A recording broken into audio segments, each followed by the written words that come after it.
शालू एक मॉडर्न लड़की थी। भूत प्रेत, काली शक्तियां और तंत्र विद्या, ये सारे शब्द शालू को बड़े बचकाने लगते थे। शालू का ऐसा मानना था कि ये सारी चीजें सिर्फ और सिर्फ अनपढ़ और गंवार लोगों के लिए है।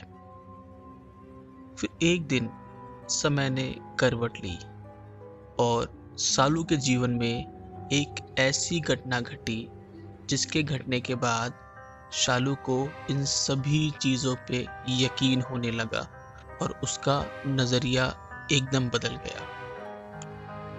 ये बात तब की है जब शालू अपने कॉलेज का पहला साल पूरा करके अपने मामा के घर घूमने के लिए आई हुई थी। शालू के मामा का घर एक गांव में था। वो गांव सुख सुविधाओं के मामले में काफी ज्यादा पिछड़ा हुआ था। ना वहां पर प्रॉपर लाइट आती थी और ना ही वहां आने जाने के लिए बहुत अच्छी सड़कें थी। जैसे ही सूरज ढलता लोग अपने घर में बंद हो जाते। एक भी व्यक्ति या बच्चा घर के बाहर ना दिखाई देता और पूरा गांव सन्नाटे में और अंधेरे में डूब जाता। खैर, शालू इन सभी चीजों से अनजान, वो सिर्फ और सिर्फ छुट्टियों में अपने मामा के घर घूमने आई थी। शालू को हरे हरे पेड़, खाली खेत और ताजा मिट्टी में खेलना बड़ा अच्छा लगता था। ऐसे ही दिन बीतते गए। एक दिन शालू और उस गांव की कुछ लड़कियां एक बड़े से आम के पेड़ के नीचे खेल रही थी। खेलते खेलते न जाने शालू को क्या सूझा कि उसने एक जगह पर मिट्टी को खोदना शुरू कर दिया। वो मिट्टी को खोदती रही। वो मिट्टी मुलायम थी और गर्मी के मौसम में मुलायम मिट्टी ठंडी बहुत होती, तो वो वहीं पर बैठकर उस ठंडी सी मिट्टी को खोदती रही। थोड़ा नीचे खोदने के बाद उसने देखा कि एक लाल रंग की पोटली है। अब शालू उस समय ज्यादा बड़ी नहीं थी और उसके अंदर जिज्ञासा बहुत थी। अब उसने ये मन में ठान लिया था कि मुझे देखना ही देखना है कि इस पोटली के अंदर आखिर है क्या। शालू ने वो पोटली निकाली तो उस पोटली में एक नीले रंग का हीरा जड़ी हुई अंगूठी निकली। वो अंगूठी इतनी प्यारी थी, या यूं कहें वो अंगूठी इतनी मायावी थी कि उसने शालू को अपनी ओर आकर्षित कर लिया। शालू ने वो अंगूठी उठाई और चुपचाप पहन लिया और किसी को कुछ नहीं बताया।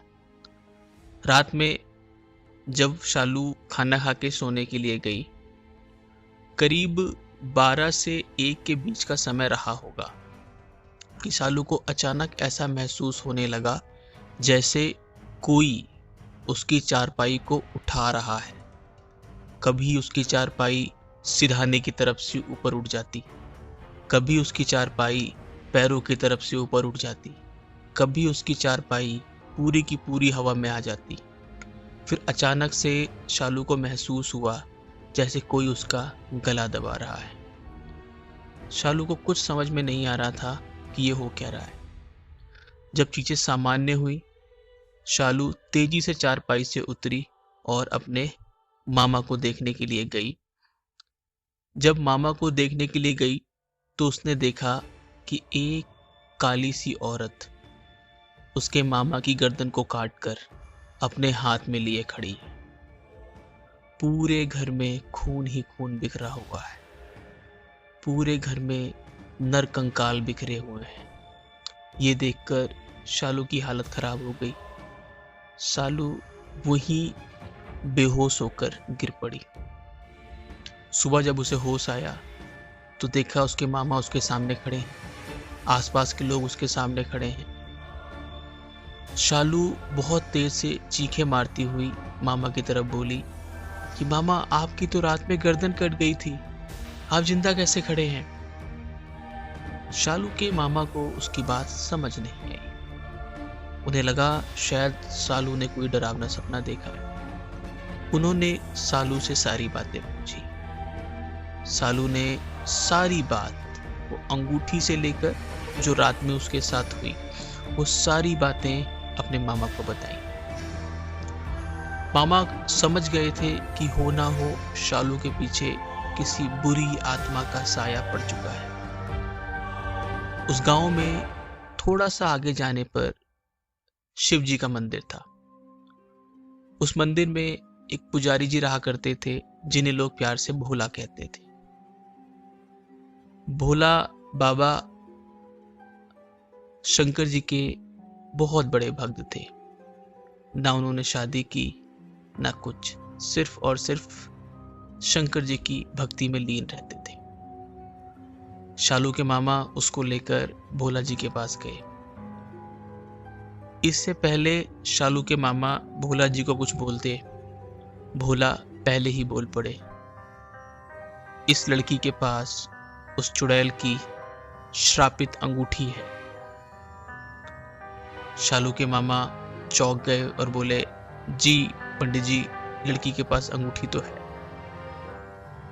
फिर भोला जी बोले, ये लड़की अब उस चुड़ैल के वश में है और वो चुड़ैल इस लड़की की आत्मा को अपने साथ ले जाना चाहती है। शालू और ज्यादा डर गई। उसके मामा वो भी डर गए। उन्होंने हाथ जोड़ते हुए पंडित जी से कहा, पंडित जी, इस समस्या का कोई समाधान तो होगा। पंडित जी ने कहा, जिस नादानी में इस लड़की ने वो अंगूठी उस लाल कपड़े में से बाहर निकाली है, अब इसे बहादुरी दिखाते हुए आज रात 12 से 1 बजे के बीच में उस अंगूठी को किसी दूसरे लाल कपड़े में लपेटकर उसी जगह पर 1.5 फुट नीचे दफनाना होगा। लेकिन एक बात का ध्यान रहे, जब ये लड़की उस अंगूठी को दफनाने जाएगी तो वो आत्मा, वो चुड़ैल, वो साया तमाम प्रकार के षड्यंत्र रचेगा इसको रोकने के लिए। हो सकता है इस लड़की को इसके परिवार की कटी हुई लाशें दिखाई दें, हो सकता है इसे जीव जंतु दिखाई दे, लेकिन इसे बिना डरे बिना रुके लगातार आगे बढ़ते जाना होगा। और जब ये उस अंगूठी को लाल कपड़े में लपेटकर दफना देगी, उसके बाद बिना पूछे मुड़े इसे सीधा अपने घर आना होगा और जो ये जल मैं दे रहा हूं इसमें इसे स्नान करना होगा। ये सारी बातें शालू ने बहुत ध्यान से सुनी। अब शालू रात होने का इंतजार करने लगी। जैसे ही घड़ी में 12 बजे, शालू ने अपना फोन निकाला और भगवान के भजन लगाए और कान में ईयरफोन लगाए। ये पहली बार था जो शालू भगवान की भजन सुन रही थी। उन भजन के असर से शालू धीरे धीरे उस जगह की तरफ बढ़ती जा रही थी जहां से उसने वो अंगूठी निकाली थी। लेकिन शायद किस्मत को कुछ और ही मंजूर था। शालू के फोन में इतनी बैटरी नहीं थी और वो फोन स्विच ऑफ हो गया। वो भजन शांत हो गए और भजन के शांत होते ही उस प्रेत आत्मा ने अपना तांडव शुरू कर दिया। शालू को कभी प्रेत दिखाई देते, कभी हड्डियां दिखाई देती, कभी शेर दिखाई देता, कभी सांप दिखाई देता, लेकिन शालू रुकी नहीं। वो जैसे जैसे आगे बढ़ती रही, फिर उसे एक पेड़ पर उसकी मम्मी और पापा की लाश दिखाई दी, जो कि खत्म हो चुके थे। उनकी जीभ बाहर लटकी हुई थी। एक बार के लिए शालू डर गई कि ये उसके घर वालों को क्या हो गया, लेकिन तभी उसे पंडित जी की बात ध्यान आई और उसने मन में फिर से संकल्प लिया कि नहीं, ये मेरे मम्मी पापा नहीं हो सकते, वो तो घर पे हैं।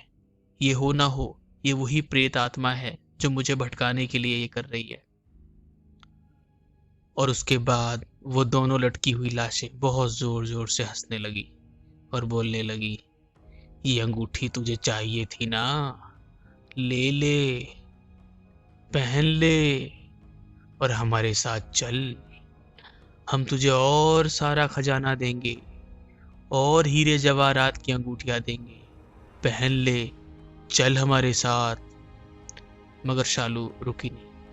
धीरे धीरे धीरे धीरे शालू उस जगह पर पहुंच गई जहां उसने वो अंगूठी निकाली थी। जैसे ही शालू ने खोदना शुरू किया तो एक हाथ जमीन में से निकला और उसने शालू के हाथ को पकड़ लिया और उसे जमीन के अंदर खींचना शुरू कर दिया। ये सब होने के बाद शालू और ज्यादा डर गई। तभी शालू को वो बात याद आई जो पंडित जी ने शालू के कान में चुपचाप बोली थी।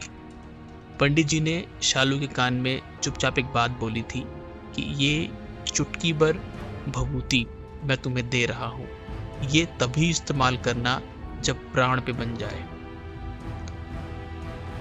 शालू का एक हाथ लगभग आधा जमीन के अंदर जा चुका था और वो दोनों हाथ शालू के हाथ को खींचने में लगे हुए थे। शालू ने अपने पॉकेट में रखी हुई भभूति निकाली और उसे अपने माथे पे लगाया।